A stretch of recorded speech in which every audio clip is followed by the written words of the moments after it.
And with me here in the studio, I'm pleased to say we have two veterans of the Iraq War. Sitting closest to me, Sergeant Mark Sutcliffe and Lance Corporal Rory Mackenzie. I have a very few short minutes, I've been told, to tell you about a story that should take 51 days, because that's how long it took us to row across the Atlantic. A little bit more about myself. I'm a combat medical technician. This is me in Basra in 2005. To imagine amongst yourselves being at that pinnacle point of your life. But what comes with being a soldier is the unknown or the unexpected. And for me, it was a roadside bomb. And in that split second, you revert to an infant learning to walk again. I was healing very well. I was quite young, fit, and getting to terms with my new physical body. But it's the mind that took me a little bit longer to recover. It's the psychological that takes a little longer. For me personally, I would say 3 years until... I'm 6 years down the line now. Yes. I'd say 3 years when I started to truly heal psychologically.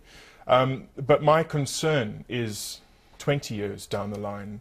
Will charities like Help for Heroes still have the coppers to help us? Hopefully so. And while I was at Headley Court at a routine prosthetic appointment, I noticed a little A5 poster on the wall, and it said, "Do you have what it takes to row across the Atlantic?" And I thought to myself,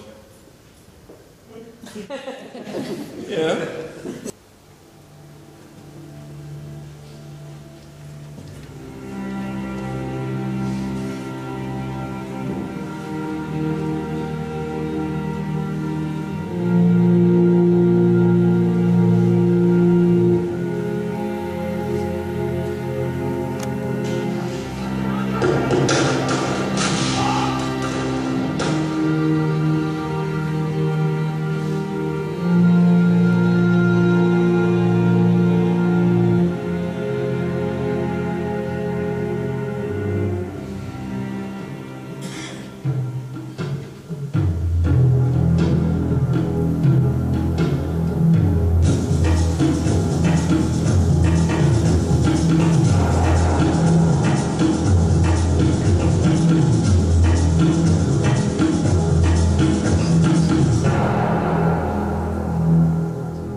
More than 500 people have been into space.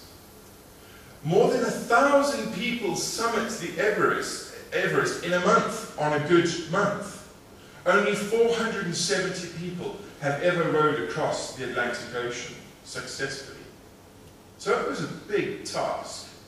To us, a motley crew of wounded soldiers. The road to recovery team consisted of 6 men and 8 legs. That is road to recovery. The amount of ocean time we had combined was probably a ferry crossing to the Isle of Wight. That's our boat. We called it Sea Legs. It was originally a 4-man boat, converted into a 6-man boat. In one word, it's relentless. Utterly relentless. The routine we had adopted was 2 hours on, 2 hours off, 24/7. And it's from La Gomera to Barbados, a nautical distance of around 3,000 miles. That was our task. Looks pretty simple like that. When you have a look at a GPS tracker, it looks like that. The best part, by far, was the finish. That's Sir Cliff Richard. He was there with a bottle of champagne, spraying it in our faces. He sang congratulations. And someone in the crowd said, "Haven't they suffered enough?" If you wish to get the rest of that story, there's a lovely book. Available cheapest on Amazon. All money from that book goes towards those 3 charities. I can't stress enough how much those charities help chaps like me. Thank you very much.